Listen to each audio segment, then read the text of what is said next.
রহমতুল্লাহ। আজকে আমরা দেখব কিভাবে উম্মা হোস্ট বিডির বিপিএস ইউজ করে আপনারা রিমোট ডেস্কটপ ছাড়াও আপনারা বিএনসির মাধ্যমে খুব সহজেই বিপিএস কানেক্ট করতে পারেন। তো সর্বপ্রথম সার্ভিসে যাবেন। তো আপনাদের যে সার্ভিসগুলো অ্যাক্টিভ আছে ওইখানে যাওয়ার পরে আপনারা এখানে দেখবেন নিচে একটা সার্ভার ইনফরমেশন নামে একটা ইনফরমেশন চলে আসবে। তো এখানে দেখবেন এই ডেস্কটপ আইকনটা যেটা আছে বিএনসি কানেক্ট উইথ বিপিএস, এখানে ক্লিক দিবেন। ক্লিক দেওয়ার পরে এখানে একটা পপ আপ উইন্ডো ওপেন হবে। তো পপ আপ উইন্ডো ওপেন হওয়ার পরে দেখেন এখানে লাঞ্চ বিএনসি নামে একটা অপশন পাবেন। তো এটাতে ক্লিক দিবেন সিম্পলি। তো এটাতে ক্লিক দেওয়ার পরে আপনারা এরকম একটা ডেস্কটপ ভিউ পেয়ে যাবেন। তো এখান থেকে জাস্ট এখানে সাইড বারে ক্লিক দেবেন। তারপরে এখানে দেখেন একটা আইকন আছে কন্ট্রোল। তো তারপরে হচ্ছে এখানে দেখেন কন্ট্রোল অল্টার ডিলেট প্রেস করার কথা বলতেছি। তো এখানে ক্লিক দিলেই তিনটা একসাথে ক্লিক হয়ে যাবে। তো হয়ে যাওয়ার পর এখানে পাসওয়ার্ড দেওয়ার অপশন আসতেছে। তো পাসওয়ার্ড কীভাবে দিবেন, সরাসরি এভাবে কপি না করে এখানে টাইপ করে দিতে পারেন। আমি যদি টাইপ করি এখানে টাইপ হবে, কিন্তু আমরা ইচ্ছা করলে এই বাটনটা ইউজ করতে পারি।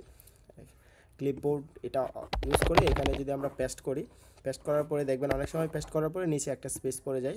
তো পেজটা এভাবে কেটে দেবেন, জাস্ট অনলি পাসওয়ার্ডটা দেবেন। তারপরে এখানে যদি পেস্টে ক্লিক দেন, আবার এখানে ক্লিক দিলে এটা চলে যাবে।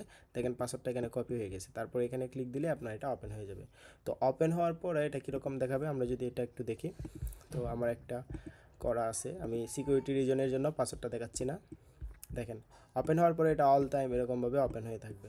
তো আপনারা স্ক্রিনটা এটা এত বেশি বড় হবে না। তো সেটিংস অপশানে গিয়ে লোকাল স্কেলিং, তারপরে নান, ঠিক আছে, এইভাবে গিয়ে আপনারা একটু ছোটো বড়ো করতে পারেন। তো আপনারা এরকমভাবে একটা বিএনসির মাধ্যমে এটা এখানে কাজ করতে পারবেন। দেখেন টোটালি এখানে কাজ করা যাচ্ছে। আমি সব কিছু এখানে ব্রাউজ করতে পারতেছি। মানে ইচ্ছা করলে এভাবে উম্মা হোস্ট বিডির বিপিএস ইউজ করে আপনার আনলিমিটেড এরকমভাবে বিএনসির পেজ আপনারা ওপেন করে রাখতে পারবেন। আপনি ইচ্ছা করলে আরও এরকম পেজ ওপেন করে রাখতে পারবেন। সেক্ষেত্রে সুবিধা হচ্ছে আপনার ডেস্কটপটা আপনার একটা পেজের ভিতরে চলে আসছে। তো সকলকেই ধন্যবাদ উম্মা হোস্ট বিডির পাশে থাকার জন্য। আশা করি যে কোনো সমস্যার সমাধানের জন্য আমাদের হোয়াটসঅ্যাপ অথবা আমাদের হটলাইনে যোগাযোগ করবেন ইনশাআল্লাহ। আসসালামু আলাইকুম রহমতুল্লাহ।